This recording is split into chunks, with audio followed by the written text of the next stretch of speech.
اگر اس وقت جو مطالبہ ہے اپوزیشن کا کہ اگر ایک آل پارٹیز کانفرنس بلا لی جائے اور اس میں تمام لوگ آ کے اور ایک اظہار یکجہتی کریں ہماری یعنی کہ ایک نیشنل جو ہمارا اس ٹائم ایک ریزالو ہے اس میں وہ اپنا حصہ ڈالیں تو یہ ایک اچھی تجویز ہے اپوزیشن کی ہونا چاہیے.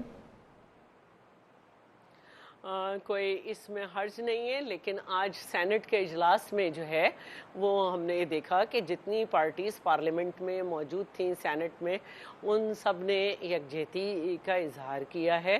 اور میرے پاس یہ بھی اطلاع ہے کیونکہ کل میں دیہی سندھ میں تھی تو میں اتنی ٹی وی سے قریب نہیں تھی، راستے میں تھی، کہ بیرسٹر گوہر صاحب نے بھی جو ہے وہ یہی کہا ہے کہ ہماری پارٹی بھی قوم کے ساتھ اور تمام پولیٹیکل پارٹیز کے ساتھ ایک پیج پر ہے. کیونکہ میں ایک بات کو اصول سمجھتی ہوں کہ ہماری تمام پولیٹیکل پارٹیز کی سیاست اپنے ملک کے لیے ہونی چاہیے، اور سب سے پہلے پاکستان اور اس کے بعد آئین پاکستان. اور ظاہر ہے کہ ہم یہی سمجھتے ہیں کہ ہمارے ملک کے لیے ہماری جان بھی 100 بار قربان ہو جائے. تو ہم دیکھتے ہیں کہ کس طرح سے ہمارے ہاں شہداء کے والدین جو ہیں یہ دیکھے بغیر کہ ملک میں کس کی حکومت ہے، کس کی نہیں، اپنا فرائض انجام دے رہے ہوتے ہیں اور ان کے بچے شہادت کے رتبوں تک جاتے ہیں. تو ان کے پیچھے بھی قوم کی سپورٹ ہوتی ہے نا.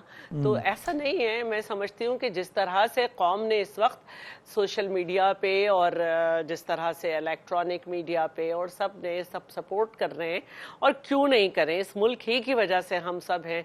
آج آپ کے ساتھ اس پروگرام میں بیٹھی ہوئی ایک مڈل کلاس خاتون جس نے گورنمنٹ اسکول سے پڑھا، جس کے والد ایک سرکاری ملازم تھے، آپ کے سامنے ایوان میں بیٹھی ہے اور 15 سال سے بہت اہم ہے. تو یہ اس ملک کی دین ہے نا، یہ اس ملک کی دین ہے. بالکل ہے، لیکن اس وقت جو دیکھیں جو کم از کم مجھے سمجھ آ رہا ہے کہ اگر تو بھارت کی طرف سے کوئی جارحیت ہوتی ہے تو ہماری تو پوری تیاری ہے، ہمیں پورا اعتماد ہے اپنی آرمڈ فورسز پہ. اور اگر کسی کو شک ہے جو 2019 کا واقعہ یاد کر لیں کہ کیا ہوا تھا، اور میرے خیال میں انڈیا کو بھی وہ یاد رکھنا چاہیے. تو جو کچھ ہونا ہے وہ تو آلریڈی پلاننگ ہو چکی ہے. پولیٹیکلی اس ٹائم ظاہر بات ہے جتنی زیادہ ایک یونائٹڈ آواز ہوگی اتنا زیادہ قوم کا مورال بڑھتا ہے.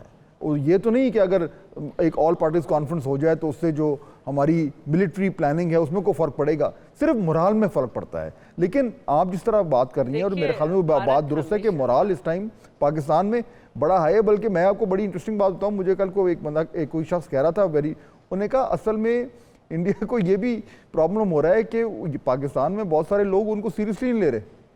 یہاں پہ میمز بن رہی ہیں، یہاں پہ شغل میلہ چل رہا ہے، وہ کہتے ہیں شاید وہ اس لیے جنگ کرتے ہیں کہ یار آپ لوگ ہمیں سیریسلی نہیں لے رہے. تو یہ بھی مورال تو ادھر پہنچا ہوا ہے ہمارا. دیکھیں میں اس میں ایک بات کہوں گی، ہماری تاریخ یہ بتاتی ہے کہ بھارت ہمیشہ جاہرے رہا ہے اور پاکستان نے ہمیشہ ڈیفنس کیا اور منہ توڑ جواب دیا. اب جب ہم ابھی نندن والے واقعے کی ذکر کرتے ہیں تو وہ ان کا فائٹر پائلٹ تھا، اور ظاہر ہے فوج ادھر دیر سے پہنچی، لیکن میرے ایک بزرگ کشمیری شہری نے اس کو قابو کر لیا اور اس کو گھوسا مار کے اس پہ ناک توڑ دی. تو یہ تو اب ایک فضا بنی ہوئی ہے، اور ٹھیک ہے ہم نے اس کو اچھی چائے پلا دی. لیکن دیکھیے میں یہ سمجھتی ہوں کہ ہم ہمیشہ تیار رہتے ہیں، کیونکہ میں نے کہا کہ یہ ملک جس سینیریو میں بنا ہے اس میں ہمیشہ حب الوطنی رہے گی. کوثر صاحب یہ ابھی جو بات کر رہی تھی شیلا صاحبہ، اب جب ذوالفقار علی بھٹو صاحب وزیر اعظم تھے نیوکلیئر پروگرام اس وقت شروع ہوا تھا، اور وہ کس طریقے سے شروع کیا تھا، کیا اس کے پیچھے جو جستجو تھی وہ اب کسی کے سامنے ڈھکی چھپی بات نہیں. اس زمانے میں بھی بڑے لوگ جو تھے وہ کہتے تھے کہ نہیں جی ہمیں دیکھیں ہمارے پاس تو کھانے کو نہیں ہے اور اب ہم نیوکلیئر پروگرام بنا رہے ہیں. اور ذوالفقار علی بھٹو صاحب کے فیمس وہ ورڈز ہیں کہ we will eat grass if we have to, اگر ہم نے نیوکلیئر ویپن جو ہے وہ بنانا ہے. اس کے بعد جو مرضی گورنمنٹ آئی پاکستان میں، جب پالیسی نہیں بھول سکتے، معاف کیجئے گا، ہم وہ بھی نہیں بھول سکتے کہ ان کو یہ کہا گیا کہ تمہیں نشان عبرت بنا دیں گے، اور انہوں نے اپنے طور پر انٹرنیشنل سازش کر کے بنایا، لیکن ہم ایٹمک پاور بن گئے تھے. لیکن میں جو نقطہ سامنے رکھ رہا تھا آپ کے کہ یہ ایک ایسی چیز تھی کہ جب کسی اتفاق رائے ہو جائے کوثر کاظمی صاحب، اور یہ نیوکلیر پروگرام پہ ہوئی، دیکھیں کہاں مڈ 70s اور کہاں جا کے الٹیمیٹلی ہم نے جب وہ 1998 میں کیے جو ٹیسٹنگ تھی، جو مرضی گورنمنٹ آئی، یہ ایک تسلسل رہا، اور اس تسلسل کے نتیجے میں آج اس کی ویلیو ہمیں پتہ چلتی ہے کہ آج اگر ہمارے پاس یہ نیوکلیر ڈیٹرنس نہ ہوتا کوثر صاحب، تو آپ سوچ سکتے ہیں کہ اس وقت یہاں پہ کیا حالات ہوتے.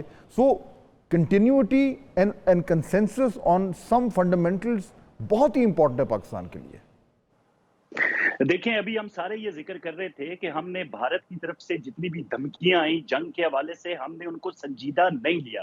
میں بھی اس وقت لاہور میں موجود ہوں، یقیناً آپ بھی وہاں پہ ہیں، آپ وہاں پہ دیکھ لیں لاہوری ماشاءاللہ کھابے کھا رہے ہیں، پی ایس ایل چل رہا ہے، ہم انجوائے کر رہے ہیں. ہمیں کسی صورت بھی بھارت کی طرف سے ان کی لیڈر بمکیوں کو کوئی اہمیت نہیں دے رہے. تو خراج تحسین پیش کرے نا اپنے سائنٹسٹ کو، شہید ذوالفقار علی بھٹو کو، میاں نواز شریف کو، اور ان تمام ادوار کو جنہوں نے اس معاملے میں اس کو مزید تقویت دی، ہمارے جو ایٹمی اثاثے ہیں. تو خراج تحسین ان سب کو پیش کیا جانا چاہیے.